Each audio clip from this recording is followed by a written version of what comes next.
What's up, everyone? Welcome back to another episode of Empty the Benches. We are fired up. We got a big one for you today. If you were with us last week, you might know that Mac is away. He's overseas in Germany right now, but never fear, show must roll on. And we are pleased to be joined by the founder of Working in Hockey, Mr. Nick Bowins. What's going on, buddy? Not much, man. Excited to chat hockey with you as always. Nice to be sitting in Mac's chair. Smells a little bit like farts, but we'll miss them. We'll miss them. That sounds about right. Farts and Miller Lights probably is the main smell I would imagine is going on there. But how's everything going with Working in Hockey? I know you have been very busy. A lot of exciting stuff going on. So maybe for the listeners that aren't up to speed, what do you got for them? Yeah, absolutely. I think this is the first time I've been on since the rebrand here. So Absolutely. it's been a minute, but no, Working in Hockey's been great. Getting a lot more attraction than I thought it would initially. So it definitely keeps the nights and weekends busy outside of my day job there. But, we're about to hit 60,000 followers on Instagram. We just hit 15,000 subscribers on the newsletter. So, people love seeing the hockey jobs. We try to help as many people as possible, try to teach people, how to make better resumes, how to connect with people more. We're doing a couple in-person events to get people networking in the game a little bit more. So all good problems to have, and we'll have you out at a couple of these here coming up soon too. Definitely. And I think your first one sold out in 90 minutes or something? Yeah, it was crazy. I had to keep going back to the Devils for more tickets. All told, we sold out 100 tickets in the morning there. And I put a poll up the other day, seeing which cities people would want to go to or whatever. And we got like thousands of people say they want to come. So some point I need to find some time in my calendar to do some more of these events. But super excited for our first one there at the Devils game. Yeah, that's awesome, dude. I'm super pumped for you. Glad it's going so well. But let's go ahead and get into the meat and potatoes of this episode. First thing I wanted to dish on, the Hall of Fame class gets announced right off the bat. I think there's some pretty heavy names in there. We have Big Z, Zdeno Chara, Duncan Keith, Jen Botterill, Brianna Decker, Alex McGinley finally gets in, and then Jumbo. Just added those names. Which one of those were you most excited to hear? Dude, I think McGillney, just because it had been so long, and I feel like the whole hockey world has united that he should have been there years ago. So to see him finally get in is awesome. But I mean, all those guys and girls are super deserving. I can't poke a hole in any of those. I think my highlight of the whole weekend or the nights was Bettman calling Joe Dumbo, just such a Bettman moment to have, and couldn't happen to a better guy who's just gonna laugh it off in Joe Thornton there. But the clip of the commissioner calling a Hall of Fame inductee Dumbo, that's going to live forever. That is absolutely unbelievable. It is so funny. It's probably best case scenario. It was Joe Thornton and not like Chris Pronger, who probably just would have clocked him in the face. But yeah, exactly. So I got to agree with you though. It's got to be McGillney for me. I mean, talk about what that guy did, let alone to get into the league versus what he did once he got here. I think that kind of just deserves Hall of Fame alone. But can't really sneeze on Big Z either. I mean, that guy's got to go down as one of the greatest just pure athletes of all time. I saw a clip of him just this past week talking about not only is he fluent in 9 languages, he's climbing Kilimanjaro, he's running ultra marathons, 2 regular marathons in the same week. And they were talking about just some of the freak athletic stuff he can do at 6'9" and 240, 250 pounds. It's unbelievable. It's insane. He's got to be one of, if not the best athlete to ever play in the NHL.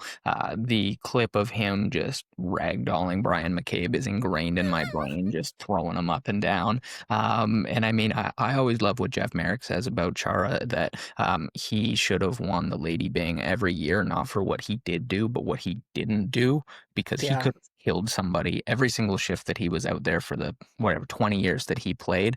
He knew how to control his huge gangly limbs. He knew how to play the position perfectly. Did he get away with some cross checks? Probably, but that guy could have obliterated people night in, night out, and he walked that line of being a nuisance to play against, but keeping it clean for the most part, right?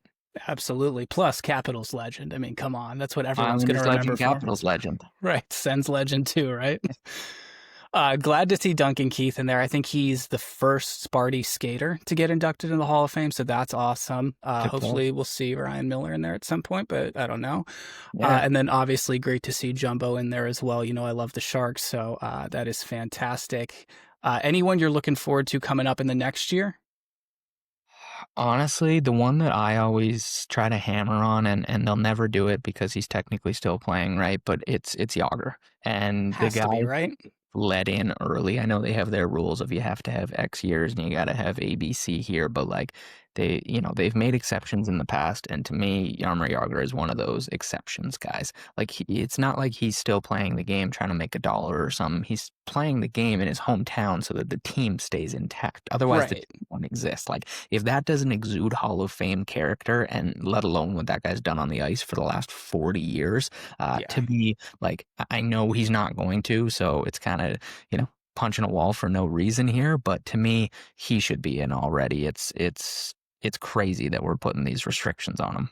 It's crazy that he's that high up the like scoring and points list and just isn't in already. Like that should just be it. No discussion needed after that, in my opinion.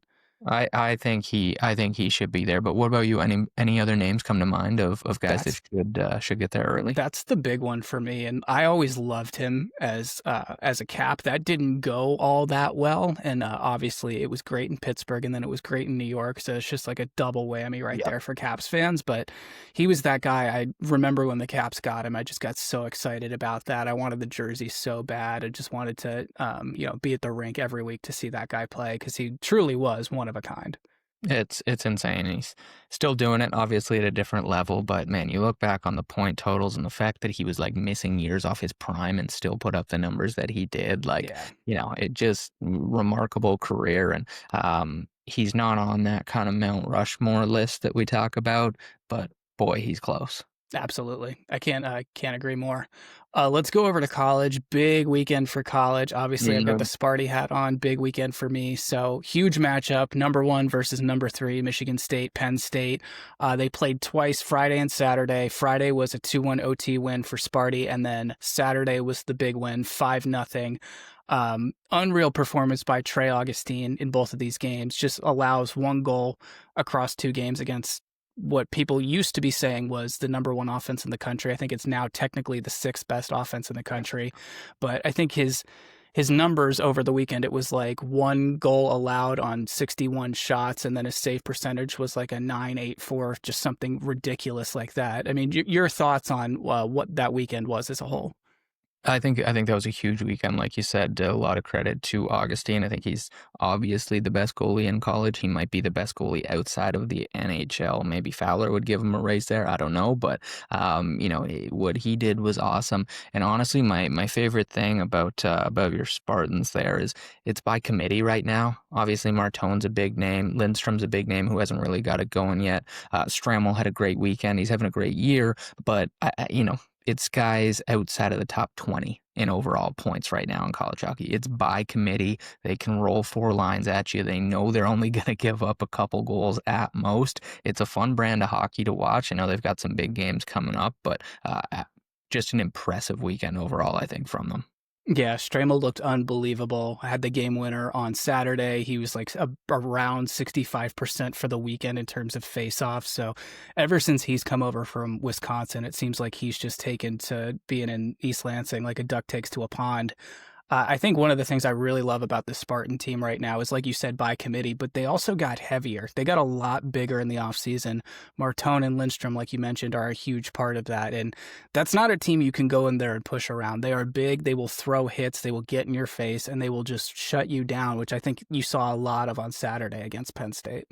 100%. And it's interesting because obviously Martone and Lindstrom again are huge names. Augustine's a huge name, but I think still people think of them as kind of underdogs when you've got Yeah. McKenna there at Penn State, you've got Michigan, the amount that they're throwing around and the guys that they get. Like for them to be in the spot they're in right now, playing with everybody bought in, playing that physical brand of hockey, I love to see that because at the end of the day, no matter what league or level it is, we don't want people to pay their way to championships unless you're a fan of the Yankees or Dodgers. Like we want to see underdogs. We want to see deep teams. We want to see these team sports where, guys buy in like they're doing right now for Nightingale. So I've loved watching them this year so far, and I know you have too.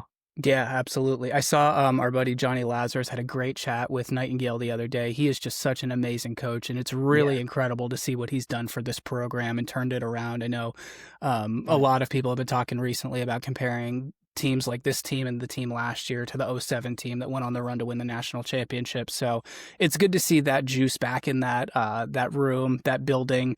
That is, in my opinion, I know I'm biased, one of the best buildings in college hockey. It is just so cool. It's so loud, but awesome to see them stay at the number one spot. They did get a unanimous number one, all 50 votes. So awesome to see that happen.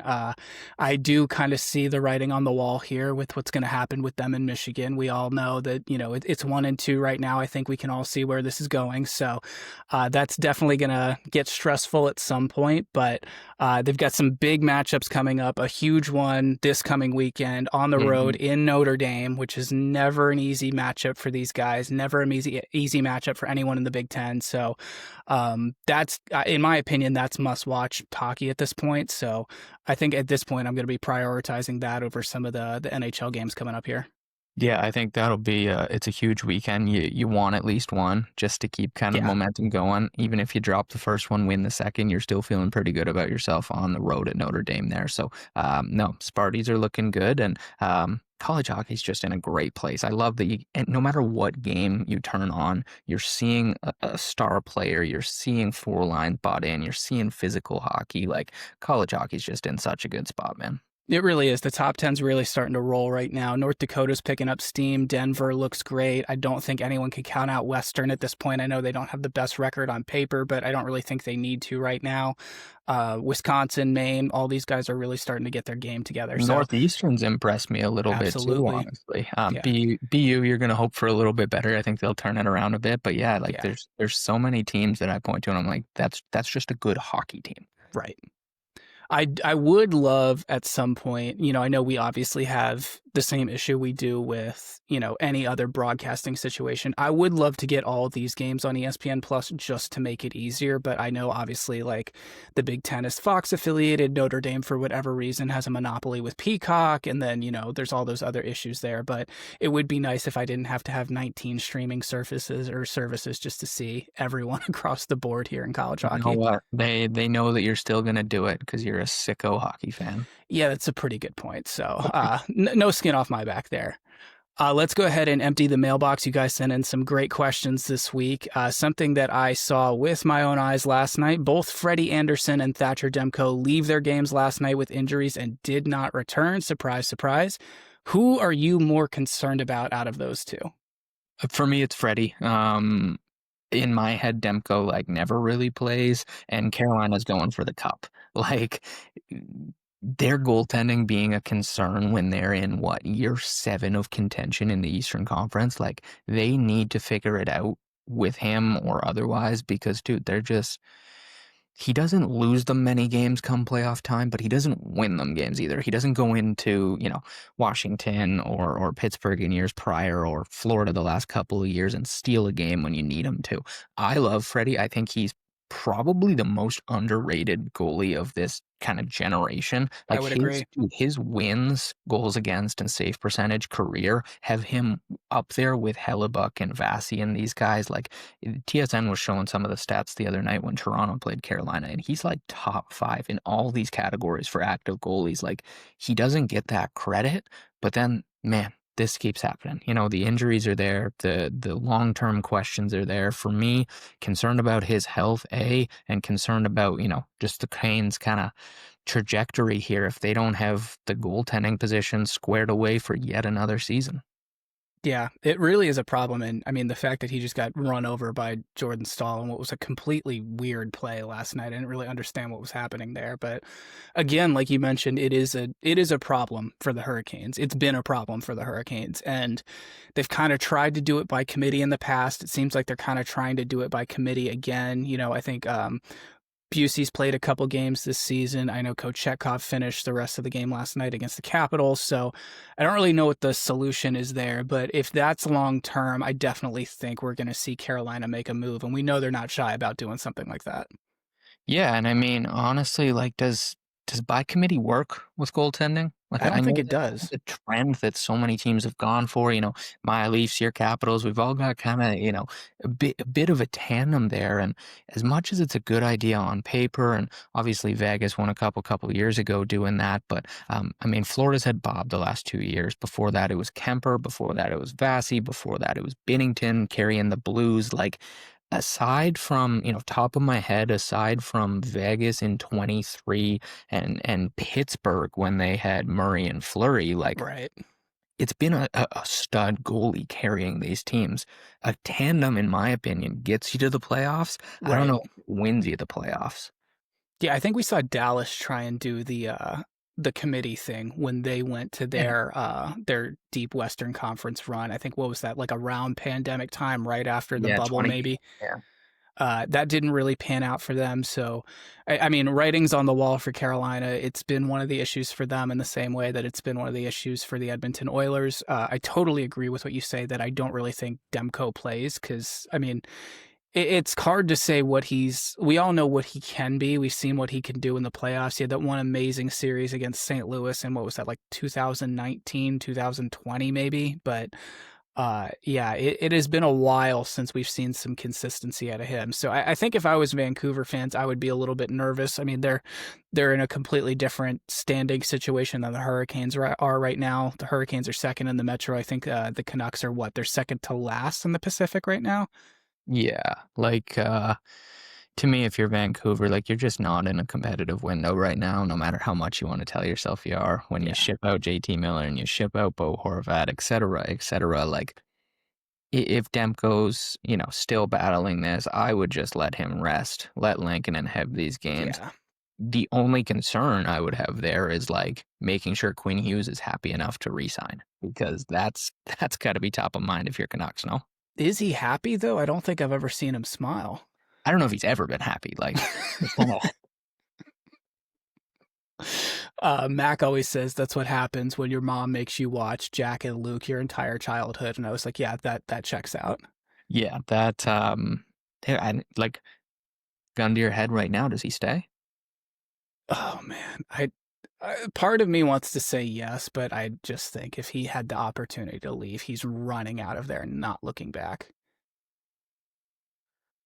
Dude, I don't know, cause like they made him the captain. They've kept his friends True. around. They made the moves trying to keep him warm, right? Adam Foote's got a great relationship, so they bump him up. Right.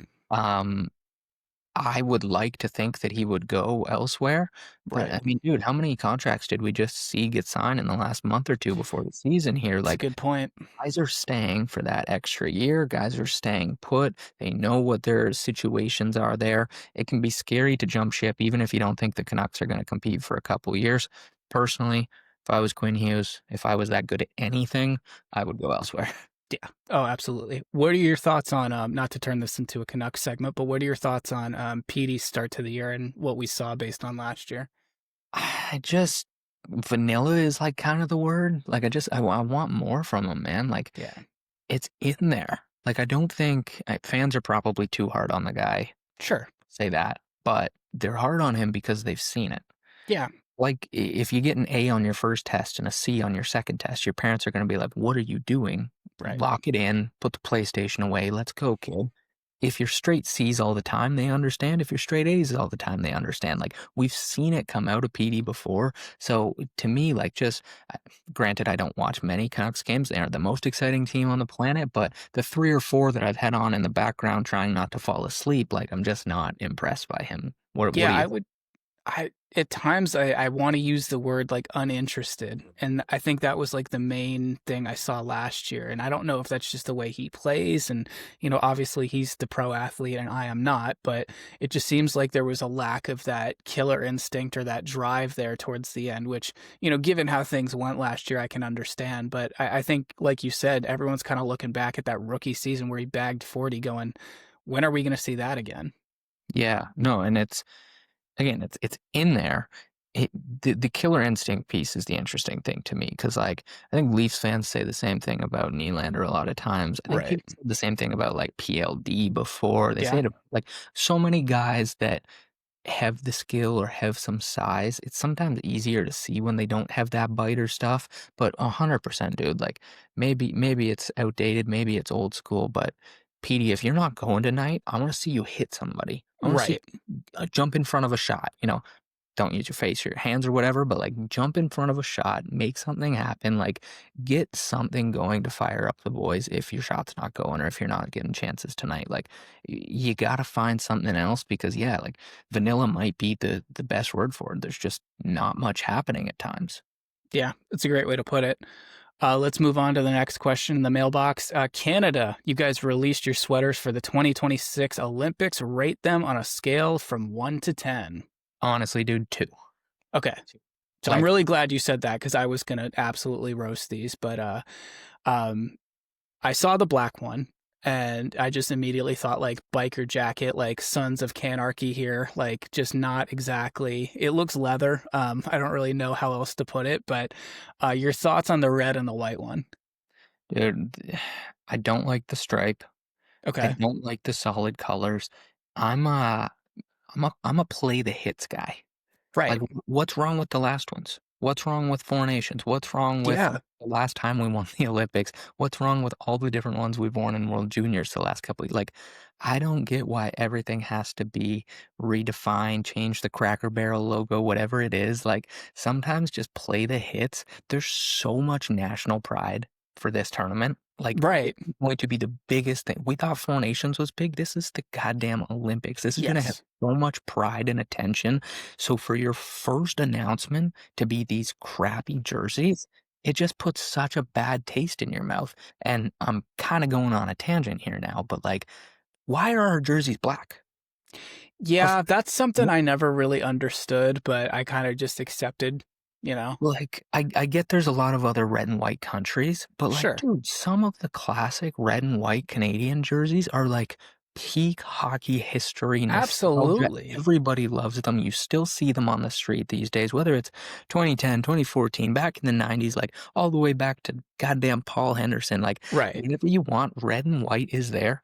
The black World Junior jersey that Bedard wore a couple years ago when Fishbowl Bedsy took over, like, Yes. that was a decent jersey, but Right. still don't get why it's black. Yeah, I never really understood that one. I think the leaf has too much detail on it. I'm like, Yeah. we don't need to see every fold on the leaf. We know what it is. Like, you don't Yeah. have to outline it that much for everyone. I think my other thing is, what's wrong with the Hockey Canada logo? Like, why not just slap that on the front?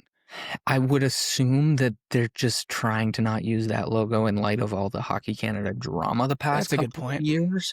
But like again, it's an iconic logo, and I just don't understand why the stripes don't go all the way around the jerseys. Yeah, that's a real head scratcher to me. It's sort of like the Panthers away sweater, how they have like the middle like stripe on the front, but then it doesn't go all the way Doesn't go. around on the back. The Canada jersey that'll stand out to me. I mean, I love the 2010 one, like you mentioned, and that's very painful for me, and I still like that one. The Four Nations one is great.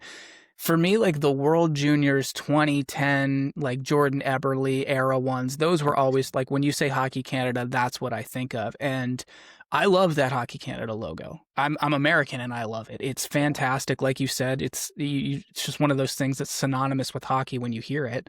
In the same sense that I love the USA hockey logo. Like I don't necessarily want the American Olympic jerseys to just say USA in block letters on the front. It's like, no, I want to see that USA hockey logo. It's great. It's so iconic. So I hope they end up doing something like that. But you're going to go with a 2 out of 10 on those? Honestly, 2 out of 10, and that's generous. Yeah, I think I'm going to have to echo you on that. I mean, it's sick that Bauer did them, but other than that, I don't necessarily think these are a fan favorite so far. Have you seen any of the other ones, like the Slovakia one and the Finland one? Finland looked like a Timu jersey, and that's Yeah, not like Timu Solani thing. That's like the right. shitty knockoff Timu. Like the bad team. The Slovakia one, that was sick. Like the Yeah, mountain, the way that that ties together, like that's one that you guys should wear that for the next 20 years. Don't overthink. absolutely.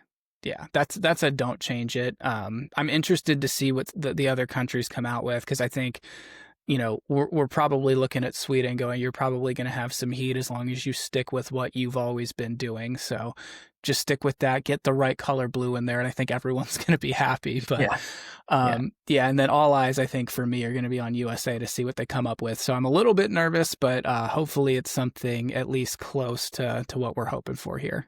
I think it'll be good. I think they know how big this tournament is for USA hockey. They're just coming out with a vengeance after Four Nations. They were the better team in that overtime, but they lost the game. Like USA hockey, this is a big friggin' tournament for them. I think the jerseys are going to match it. I hope so. I really hope so. Final question from the mailbox. The Anaheim Ducks are leading the Pacific and have won 8 of their last 10 games. Are they for real? Yes. You? I think so. I think at this point, if you're leading your division, you probably have to say a team is for real. I know we're still in November, but I think given what else we've seen in that Pacific division, I'm going to have to go ahead and say yes. I know Seattle is holding their own in the division. I would probably say they're the overreacher in the Pacific right now. I'd say Anaheim, you probably deserve it a little bit more. I think Dostal looks fantastic right now. He's been awesome, huge fantasy guy for me, so that's been huge. Leo Carlson, like, just can't hype that guy up enough. He's been awesome. Beckett Seneca, like, he's super impressive. I think he's got 11 and 16 right now, which for a guy coming straight out of the O at the kind of slender frame that he is, like, that's been super impressive. And like, for me, Mason McTavish was a guy that obviously they took him to the 1 yard line on the contract. It took forever to get it done, and we're all like, what are they doing? He's their star. And now he's like 7th on the team in points. Like, he's very good, but it's like, oh shit, maybe Verbeek knows what he's doing there. Like, it's so fun to watch them play. It's such a fast. It's not. They're not cheating for offense. They're not selling out for offense, but it's such a fast-paced, high IQ style that they're playing under Quenneville that, dude, the Ducks are must-watch TV, and it's been a long time since we could have said that. Yeah, it's been pretty much since 2007 since we've said that. It's cool to watch them. They have so much of that like young talent that's contributing. It's sort of like I would say it's more than like what Dallas had the last couple years with like Johnston and Stankoven, who they eventually moved. For me, I'd link it more to like Montreal right now. Like all these young guys are just producing. I think Anaheim probably a little bit more on the younger side than Montreal is, but like you said, Seneca looks unbelievable. I think Jackson Lacombe has looked great to start the year. Leo Carlson's been unbelievable. Drew Hellison, I think, is having a fantastic year that no one's talking about. So, it's cool. I like the fact that the California teams are starting to pick it up because I do think it's fun when at least one of them is good. Now that all three are starting to get going here, I think we're setting ourselves up for a fun Pacific division for the rest of the year.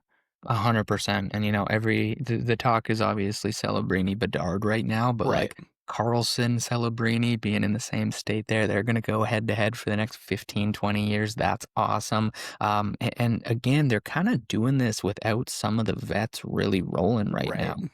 Frank Vetrano is dropped in almost every fantasy league right now. I think he's got 3 points on the year. Like, if he gets going, if Killorn can chip in a little bit more offense, like, these guys are in a good spot. Drew Hellison, you mentioned, he and Trouba are their 2 highest scoring D-men. It's not Zellweger, it's not Lacombe, it's not Mintyukov, it's Jacob Trouba and Drew Hellison. So they're just, again, playing that kind of full team game right now, and it's, again, so fast-paced, such high IQ that it's fun to watch night in, night out. That game against Colorado? Oh, yeah. That was awesome. And another guy I really like in that lineup I know he's bounced around a lot, but a guy that I've been screaming at the Caps to go after at the deadline the last 2-3 years is Granlund. I mean, such a stabilizing influence for the young guys there. And I think just such a veteran presence and has been there, done that in so many different situations that a lot of those guys haven't. 100%. And I think it's just good to have those veteran, kind of guidances, right? Whether it's a Trouba, a Gudis, a Killorn, a Kreider, a Granlund, like they're supplementing their youth with these guys who have been there and can reel them in when they start cheating for offense and can say, hey, go get one when we're down by 2. Like, I think that's just so important to have those different presences in the room. Absolutely. Couldn't agree more. Mac, before we move on, I think you have a word from our friends over at DraftKings, who are the proud sponsor of this episode. Yes, I sure do. The NBA season tips off, and so does DraftKings' newest fantasy game. DraftKings Pick 6 is the easiest way to play for big wins, with every possession giving you a shot at real money. Here's how to play. Just pick more or less on 2 or more stats and unlock the upside every game brings. Pick 6 is available in Texas, California, Missouri, and more. New DraftKings customers get $50 in bonus bets with just a $5 entry on your first pick set. Don't just watch basketball, cash in. Download the DraftKings Pick 6 app now and use code THPN.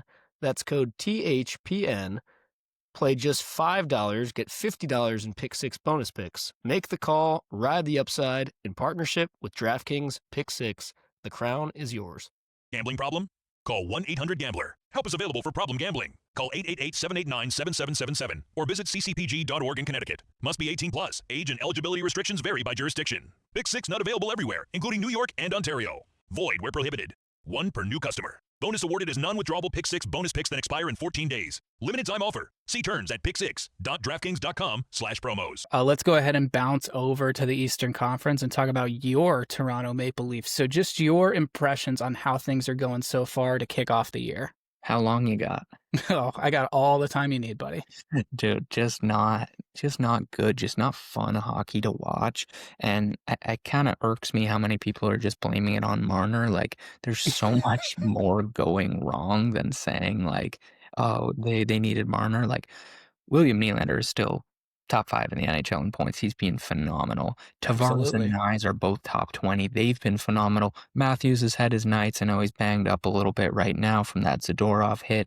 But dude, for me, it's the defense and it's the goaltending. Like, it is just inexcusable levels right now. The Leafs have an .876 save percentage so far this year. Yeah. Like, that's just, I don't care how good your top 4 guys are on offense. That ain't going to cut it. Derek Lalonde came in to run the D as the assistant coach when Lane Lambert left. A lot of people are giving him blame. Some people are saying, hey, an assistant coach really doesn't change that much systematically. To me, it's definitely worth a second look because the Leafs blue line just looks bad out there. Jake McCabe, I love him to death. He's been on the bad end of some games there. Morgan Riley, Brandon Carlo just like haven't looked like a good elite top pair like you need when the East is so tight like this. Benoit and Philippe Myers, like those guys should at this point be in the minors. Neither of them have the foot speed to compete right now. Like, dude, we're in a world of hurt. Yeah, I'm not the biggest like slave to plus minus, but just wanted to run these numbers by you. So Max Domi -9, Morgan Riley -4, Dakota Joshua -7, Calle Yarncroke -5, Philippe Myers -5. So not great.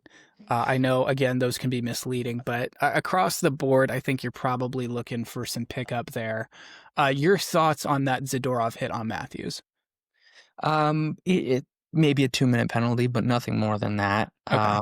I don't think he's trying to injure him there. It's a dangerous distance from the boards, but then you can also argue, okay, why are you spinning back that way, Matthews? So to me, probably giving him a 2-minute there in the moment, but I'm not even convinced he got injured on the hit.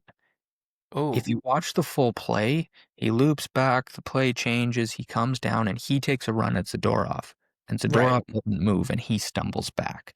So he got hit in the back of the shoulder a little bit, right? So for it to be a lower body injury, I don't see anything there. Like maybe wrist, shoulder, neck, sure. Right. But a lower body, I almost wonder if it's on the run that he tried to make at Zadorov right after. Okay, so like he Ethan Franked himself, just like ran into a brick wall and nothing. I was looking getting compared to Ethan Frank. Right, I was looking at that hit and I was like, did he like land on his like knee or like did he like collapse on his leg or something? I just couldn't figure it out. So obviously, I think the league is better when AM34 is in the league. So hopefully he gets back and healthy soon. Who are you happy with so far across the board, if there is anyone other than Willie Nylander? Yeah, Nylander, still has his games where he's invisible. But with his point totals, we'll keep him out of that for right now. Has to be Tavares, man. Like to take the absolute bargain of a deal that he did. He comes in and he's just putting up points night in, night out right now. None are on the power play because our power play stinks. Like He's top of the league in 5-on-5 points right now. Like it's so impressive what he does year in, year out. I'll never understand the Leafs fans' hate for him. Sure, it's not as sexy as Mitch was or Austin or Willie. It's not as fast. It's not as powerful. But that dude just knows where to be at all times, and he'll make you pay the second you leave his stick open. So Tavares has been super impressive. On the flip side, like need more from Stolars, need more from Yeah. all your D-men. Domi and Joshua, two guys you mentioned on the plus minus there, just nothing from them right now. Like, again, get in there, bang some bodies. I know Domi's trying to step up for his teammates with Sidorov the other night. Like, just that stuff doesn't do anything when you just play the same song over and over and over. Like, we need offense from Domi. We need offense from Joshua. Like, that's why they're getting $4-3 million each. Like, you need something else there right now. They're $1 million replacement level players, and that's not what the contracts are. You need more out of them. The plus minus you mentioned, obviously terrible. I think we're third in the league in goals for. We're last in the league in goals against. So, like, if you're leading the league in goals against, you're not going to be in a playoff spot. I don't care whether it's November, January, or April. It's time to lock in Leafland. Absolutely. Your thoughts on Easton Callan? I know there's a lot of hype about him, starting off the year with the team. I know he's been sent down, which I don't think is anything to cry over, but just your impression from what you saw so far in his first, 9 games or so? Yeah. I think he's going to be a great NHLer for a long time to come. Personally, I've never really understood starting a guy with the team and then sending him down. To me, regardless of how it's framed, a demotion never feels good, whether it's you at your day job or Cowan from the Leafs to the Marlies. Like, you don't want a demotion. So to me, I've always been a little bit more of start them in the AHL and call them up when they're ready rather than start them here, see how they do. Obviously, the league's going younger, the league's going faster. Teams are giving these guys their shots, whether it's 5 games, 9 games to hit the limit there. But I'm not worried about him long term. He's going to be a fabulous player. Do I think he factors in on a deep playoff run this year or anything if we can turn it around? Probably not. I think he's more of a future solution than a 2025, 2026 take home the chip. Gotcha.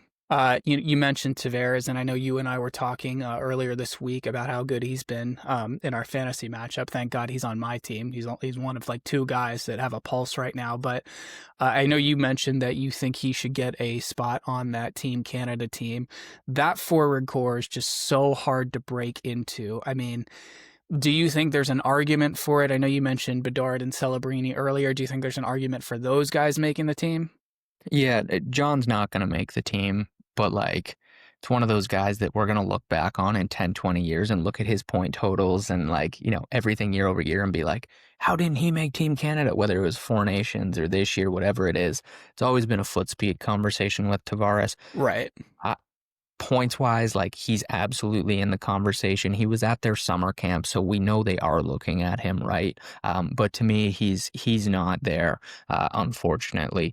I think Nick Suzuki's there. I've been so impressed with him. I probably say it every time I come on here, but like watching him from such a young age while I was working with the Attack, like I've always just been so impressed with his cerebral game, and he's only continued to get better every year, both defensively and playmaking. I have him there. I do have Bedard and Celebrini there. And one of the things that was interesting, I think it was the Hockey PDO cast I was listening to the other day, where they said, like, aside from the Marner to McDavid OT winner, Team Canada didn't really have a good match with McDavid. They were changing lines every single game. It's a good point. The Zach Hyman coming back probably. So, like, there's no Crosby Kunitz there for McDavid. Right. So who are you going to put with them? If you're not sure, why not put the next level of geniuses with him? Why not try a Celebrini with him one game or a Bedard with him one game and just see if something can click? Because we all know, we all hear it, not many guys can think the game at the level that a McDavid, a Celebrini, a Matthews, a McKinnon do, right? So to me, it's either they go nuclear and put McDavid with McKinnon, or they try out one of these youngsters and say, hey, let's do it this year. Let's run it back at 4 Nations in 2 years, or 8 Nations, whatever. Let's run it back 2 years after that at the Olympics. This is our new Team Canada duo that's going to feed families for decades. I would just assume, I mean, they're going to have to play McKinnon and 87 together at some point, right? Like that I'm assuming one's going to be center, one's going to be on the wing, right? Yeah, I think so. But it's fun, man. Like it's interesting because to me, I wouldn't have Stone on the team. I know he's a good veteran guy. I have Stone coming off the team. I might even have Anthony Cirelli coming off the team. Hard sell with Cooper behind the bench. But if you just look at sheer points or otherwise, defensive play, like I have Celebrini right up there. I think he's phenomenal 200 foot. I think Nick Suzuki's phenomenal 200 foot. Jarvis has to be there for his 200 foot game. Yeah. I want Tom Wilson there, even if he's not in the starting lineup. That's a great dude for the room. He's a guy who will stick up for anybody and genuinely one of the most underrated players at both ends of the ice. I don't understand, and I'm very glad he was not there for Team Canada as a Capitals fan as an American, but I will never understand how you don't send that guy to Four Nations when we saw what happened in that first USA-Canada game in the first 9 seconds. 100%, and it's going to be interesting. I don't think Scheifele gets there. Okay. You know who I don't think he gets there, but he should be in conversations. And again, shout out to the Hockey PDO cast, Bo Horvat. Oh yeah, that's a good one. Could Bo Horvat not be a perfect fourth line center for you that kills penalties, and when you need, he's net front burying one home like he does every other night for the Islanders? Good point. Another Islander who actually has found his scoring game this year. How do you feel about a guy like Matty Barzal? I don't think he's there. But he's again in the conversation for me. Like, if I'm looking at wingers, okay, he's a depth winger there. I would probably rather Bedard than Barzal. Definitely. I would keep Jarvis because he was there. He has the 200-foot game a little bit more than Barzal. Right. I would keep him. Wyatt Johnston's right up there before a Barzal for me. And then again, you're just looking, you have so many centers, whether it's David McKinnon, Crosby, Point, Cirelli, Suzuki, Scheifele, Celebrini, and Bedard both play the middle. I don't think they would on this team, but right there, we're at 8-10 guys that could play the middle. So, you probably are looking for some more natural wingers, and that's to me where a Wilson has a very good case.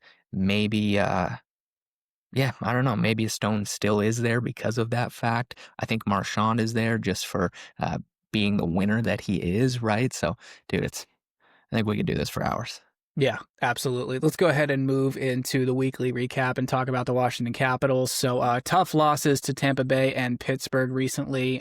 They, typical Caps games, they get, behind by a couple goals. They fight their way back and then blow it late. So those were painful to watch. Huge win last night in Carolina. The power play looked great. Jump looked great. They were running over the Hurricanes. Once again, the Hurricanes found out what it's like to try and play physical against the Washington Capitals, and that's just they lose that battle every single time. It is hilarious how they do not learn that lesson. But the big thing I want to touch on is Ovi getting to the 900 goal mark. Thank God it happened. I don't want to talk about milestones anymore right now. I just want this team to put its head down and play. But your thoughts on Ovi getting to 900 and being the first to ever do it? Just so awesome and so fun to see the joy on all the guys, and it feels like every other week he's doing something that's never been done before right now. It's so cool to see. He was my favorite player growing up because the Leafs sucked so much when I was a kid, but it's awesome to see the boys jump on the ice for 900 goals. It's less awesome to see them do it for 400 goals, Pasternak. Yeah, good point. But no, dude, awesome. Good win from the Caps. They needed that, honestly, like you said. I still want to see a little bit more out of Leonard, to be honest. Yeah. I think Protas has looked really good. Wilson, Strome, obviously looking great, but Chychrun too, I'll say I've been impressed with since he landed in DC, but to see them keep chugging along and get some of these gritty wins, I think is crucial for them. It ain't going to be as easy as it was for them last year. They know that. So squeaking these tough ones out, playing physical, like you said, I think that's going to be Capitals hockey if they want to make a run. Yeah, I think they're in a situation right now. They're tied for last in the Metro with the Blue Jackets. They've got a really tough set of 4 games right now that they're just going to finish up. I think they have the Panthers up next. I think they need to get to a point where they need to start leapfrogging the Rangers, Islanders, Flyers, tighten up that gap to the Penguins, and then sort of settle in and go from there. Obviously, the Dubois injury. If you listened last week, we were touching on that. That's a killer. He's going to be out, 3 to 4 months now. So that's kind of worst case scenario for the timeline that Mac and I were discussing last week. But, next man up mentality. I love it in that Carolina game. They slot Justin Sordiff into that 3C slot, and I thought he looked pretty darn good. I do agree with you. I do want to see a little bit more out of Leonard. I like the scoring chances that he got in that Carolina game. He's really starting to just shoot from anywhere. I think he's got the best puck entry and just zone entry of any guy on the team right now, because he can actually skate the puck over the blue line, which Washington Capitals players really struggle with. So love your comment on Chychrun. He looked fantastic, especially on the power play last night. Garbage kind of rebound goal in front of the net. I love it when he gets down low and does stuff like that. So hoping to see more out of those guys. And you and I will actually get the chance to see them coming up here on Black Friday, which we will both be in town for Caps Leafs. So that should be exciting. Yeah, real barn burner between two prop teams there. But McMichael's the other guy that I'd mentioned there too. Need more out of him with PLD down, right? I think he's got 4 and 16, and he's a negative on a team that doesn't really have many negatives. He's only been playing 15 a night. I would expect that to continue to kind of trend upwards. But he's got Wilson on his line, who's a point per game. We're gonna need more out of that from McMichael now here with PLD going down long term. Yeah, another guy that I would sort of put in that group, I think he's a little bit behind on where Mikey is Hendrix Lapierre. He's definitely going to get more of a spotlight now with PLD hurt. He was playing on the wing last night. It's just been a little bit of a slow start for him, and I know that's kind of been the case for the last couple seasons. It just hasn't taken off at the pro level right now, or at the NHL level, and I like what I've seen in glimpses here and there, but I definitely think we're now at the point where he kind of needs to start producing night in and night out to stay a contributing member of this Washington Capitals roster. Yeah, and I mean, this probably sounds silly because obviously he wants to score and he knows you have to shoot to score, but that's a guy that I want to see shoot the pill a little more. Yes. This is top of mind, so forgive me if it's wrong, but I believe he has a shot per game right now. Yes. You're not going to produce off a shot per game. No, like you said, we're not counting on him for OV numbers or anything like that. He's not PP1, sure, but right. A guy like that, you're getting 10 to 13 minutes a game, couple injuries, the boys need some depth scoring. One shot isn't going to cut it. We need you firing that pill. He's got a good shot. He's scored at every other level. Lapierre, we need you to start burying a few. Yeah. So he's got 2 points in 15 games. And that's the same stat line that Matt Roy has. And I love Matt Roy. He's one of my favorite defensemen because he's so good, steady, calm, collected. But Lappy needs a little bit better numbers than I think Matt Roy has. That would be nice. Yeah. Let's go ahead and hit you with a trivia question, and then we can wrap up here. Ready to get on the hot seat? We talked about Big Z being inducted into the Hall of Fame. We know he played over 1,600 NHL games. He's one of 5 NHL defensemen to do that. Do you know the other 4? Chris Chelios? Correct. Savard? No. Did Lidstrom? Close. He was 1,564, I think. Damn, that's kind of the start of my list there. Pronger wouldn't be there, is he? He's not, but I like where your head's at. Niedermeyer? No, but you're really close. Think same team. Damn it, you're going to say Hal Gill. Goodness. 1,600. One of these guys won a couple Stanley Cups with Scotty Niedermeyer. Scott Stevens? Yep, Scotty Stevens is one. 2 more. Give me an era. 90s into early 2000s. His last game is one of the most iconic Stanley Cup races. Bork. Bork, easy money. And then the last one is just no, but another one of those just Hall of Fame defensemen that your dad or your uncle loves to talk about as being one of the greatest to ever play. Last name also starts with an M. Jeez, dude. I'm going to get questioned from my puck knowledge here. I don't know. Kings, Caps, North Stars, Penguins, Leafs, and Wings. Larry Murphy. Bingo. You got it. Damn, dude, that took way too long. That was pretty good. It's always tough doing these trivias at the end of the episode. Mac always makes me do it, so I'm glad someone else had to do it for once. Damn, that got me. That's a good one though. That's an elite list. Yeah, they threw that on the Caps broadcast last night, and I was like, I had to pause the TV, and I was like, wait, don't tell me. And I was so far off. I was also thinking Lidstrom, and I couldn't believe he didn't get to 1,600. I just think he's perfect, right? He's Nick Lidstrom. He had to. 100%. I'm going to hit you back with a trivia here because I sent it to you last night on a broadcast, like you said. This season, as of 2 days ago, so maybe it's changed by now, is the highest percentage of overtime games in NHL history so far. What do you think that percentage is? What percentage of games so far this season have gone to overtime? I would say 22%. A good guess, but 27. Okay, wow. 22%. More than 1 in every 4 games are going to overtime right now. That's crazy. I think it's a great sign for the parity of the league. I love 3-on-3. I love free hockey. Yeah. But, dude, I thought that was nuts. The next highest is 2003, 2004 at 25.6. 2002, 2003 at 25.4. No other year has ever been over 25%. That's crazy. I feel like those older ones kind of make sense because that was like the 1-1, 2-1 hockey era. Yep. So before the rule changes at the lockout there, that was put your stick under his armpit and don't let him move. Oh, exactly. Real quick before we wrap up, you and I have some exciting news pertaining to college hockey. We will be attending the Penn State Michigan State outdoor game on January 31st. I do believe that's the date.